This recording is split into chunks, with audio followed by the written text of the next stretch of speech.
Hi, everybody. Hear that? That's what happens when you drink too much cold water. Hi, everybody. My name is Danica Edwards. I am a poet, artist, author, educator, and linguist from Trinidad and Tobago in the Southern Caribbean. If you're wondering where we are, we're right next to Venezuela. I think we're the southernmost of the islands in the Caribbean. Not sure how we compare with Aruba, Curacao, Bonaire, but I want to believe we're more southerly than they are. I'm not too sure. I have to check them out. Yes, I'm from the Caribbean and I don't know these things. Yes, it can happen. Anyway, um, I'm coming with tip number 9. What I do to manage or to make sure that I'm mentally well balanced and just taking good care of myself mentally. One of the things that I do is I try not to overwork and I try to get enough sleep. So in terms of work, I I will admit I am a workaholic in a sense. Really because I enjoy working. I'm a lot like an ant. You ever notice ants are always working? You can put something sweet or some kind of edible on your kitchen counter somewhere in the house any hour of the day or night, and a bunch of ants will appear to take care of that stuff. I'm kind of like that. I work a lot, a lot, a lot, a lot. I work very hard. I'm always doing something. I really don't like doing nothing unless it's downtime so I can just recharge my batteries. But generally, I try not to overwork. If I feel myself burning out, which has happened sometimes of late to some extent, I would take a break, like a couple, like about a half hour or so or an hour, take a break and then come back to what I'm doing. Or what I may do is if something I'm doing is kind of frustrating me in one way or another, I would then kind of switch gears and work on something else, build up some motivation to come back to the other thing that would have been challenging me. So that's one way. Those are some of the ways I make sure I don't burn out. So I'm very much in tune with my feelings and my mood and things like that. I know when I'm starting to burn out. The other thing I do when I'm starting to burn out is, or I feel like I'm starting to burn out, I talk to God. I would have a conversation with my daddy there and tell him how I'm feeling, ask him to re-energize me. A lot of the times he does, by the way. My mood just completely changes. So that's another way I deal with that. Also, a big part of not burning out is getting enough sleep. And this is a challenge for me because I'm a night owl by force, because during the day, the radio tends to be on like nonstop during the day, usually on a station that I find very, very distracting, that doesn't allow me to get a lot of work done. So, me personally, I prefer a radio station like, say, 97.1. They play really beautiful music throughout the day, or maybe a station like BBC, because, it's educational and so on. But the station that would be on during the day is not one that really allows me to focus when I'm working. And some of you may be saying you actually still listen to the radio. Yeah, we listen to the radio in this house, and well, I don't have a problem with the radio. That's a car passing by. I don't have a problem with the radio. I don't have a problem with using the radio. I mean, it can be very educational and informative. And I think I can keep up very easily with things that are happening currently because we have a radio, right? Of course, a radio is kind of like a podcast, right? So nothing wrong with a radio. But um, anyway, what was I saying? Yeah, I'm forced to be a night owl because the wee hours of the morning are okay. I just had to just pause the video and cut out some parts because I had to do some noise interference regulation.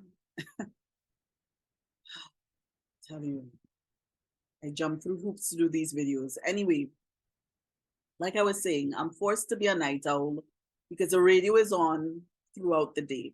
I find it very distracting. The older I get, it's the more I love silence, but I don't have much choice in the matter. So what I end up doing is trying to get things done, trying to get stuff done during the wee hours of the morning. And what often happens is I may often end up staying up right through the night until the break of dawn. You know, we're talking birds twittering, chirping, tweeting, all of that.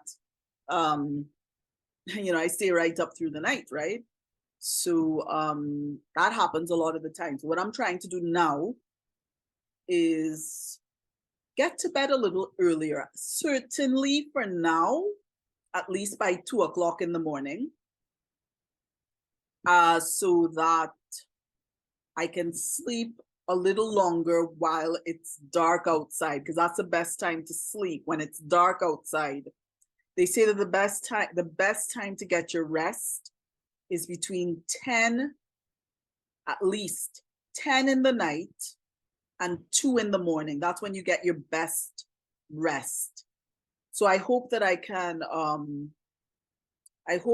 reset my internal clock so that I can start sleeping at those times, my internal clock and my external clock, right? Both of them. But for now, what I do try to do is at least make sure that I get enough sleep, whether I end up going to bed at the break of dawn or a bit after the break of dawn or at 3 in the morning or 4 in the morning or whatever time sometimes I end up going to bed. I try to make sure that I get enough sleep, and generally I don't have a problem sleeping. The nice thing too is a lot of times I just feel God's peace in my soul. Sometimes I wake up to God's peace in my soul, or to a beautiful Christian song just going through my spirit as I wake up in the morning. So God really settles me and gives me beautiful deep sleep. But I'm pretty sure that He does want me to get to bed earlier, because I've noticed over the past, I would say, week or so, today is the, let me see. Today is the 18th of May, 2023. So that's when this video is being recorded. Of course, it's gonna go up well after today, but I have to say, over the past week or so, when it's probably around 1 in the morning, 12:30 after midnight, 1 in the morning, 2 o'clock, a sudden intense sleepiness would just take over me. And I want to believe it's God saying, Nika, get to bed. Time to get to bed, So I'm really trying to respect that. I have to admit, there are times when I kind of push through that and still keep working, but I'm trying to stop doing that, because it's obviously, if God is telling me I need to get sleep, He's telling me for a reason. 2, if He's telling me to sleep and I'm not listening, that's disobedient. So I got to stop doing that. And I'm really working on that. But also, the other thing is, but in the middle of all of that, what I have noticed is sometimes when I push through, I almost get the sense that God is saying, yeah, I understand, you're an artist. You just can't let things go very easily. Go ahead. So like sometimes when I push through, I can sometimes feel God helping me with whatever I'm working on. I think God gives me a little room to be a little mischievous sometimes, because I'm generally a well-behaved person. You have to know what lane you're in, right? Just because I'm in that lane doesn't mean somebody else could be in that lane, or just because somebody else is in their lane, I could be in their lane. For example, if somebody is generally kind of a troublemaker and the mischief they get into is not the best mischief, God may not give them that kind of leeway.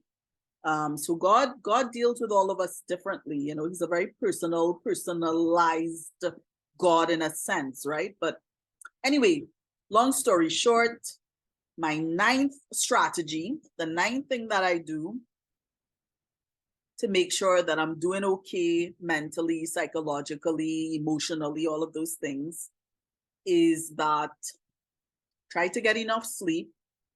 And within that, I'm trying to go to bed earlier. I'm trying to sleep when it's dark outside. And I forgot the first thing. And also trying to make sure that I don't overwork. You know, I have a long to-do list of things I want to get through, you know, all kinds of things, you know, my book projects, things I want to do on social media, all kinds of different things, right? They can be very time consuming. Plus, you know, just just life, right? Um, but you know, the thing is, if I take things bit by bit, which is what I generally try to do, and if I'm very systematic, so I work with my to-do lists and things like that, try to have a to-do list for each day, try to get through as much of it as I humanly can. I often work longer hours than a typical, you know, like somebody doing a typical 9 to 5 or something like that. I tend to work longer hours than that, but I think that's typical of entrepreneurs in general. Maybe not always a good thing to do, but I'm willing to do it because I know what I want to get done. I just work like an ant, essentially. I work like an ant. So I work nonstop, essentially. I shouldn't say nonstop. I do take breaks, and I would, you know, take breaks to do other things. But a lot of times what I'm doing, it's either work or it's something that's edifying me, you know, something educational, looking at a video on YouTube or something entertaining, but something that's edifying in some way, right? Even if it's not completely serious, you know, it could be something that's making me laugh. But I'm generally always doing something constructive. But I try to do things in a way that I make sure that I don't get burnt out and I get enough sleep. So that's tip number 9. How do you do with sleep? Do you overwork? Are you a workaholic? I know my parents, both of my parents were workaholics, and maybe I get that kind of work ethic from them. Are you a workaholic? How do you make sure that you don't overwork? How do you make sure that you don't burn out? Do you get enough sleep? Have you ever had a problem sleeping? How have you dealt with that? All right, so that's it for this video. On to the last one.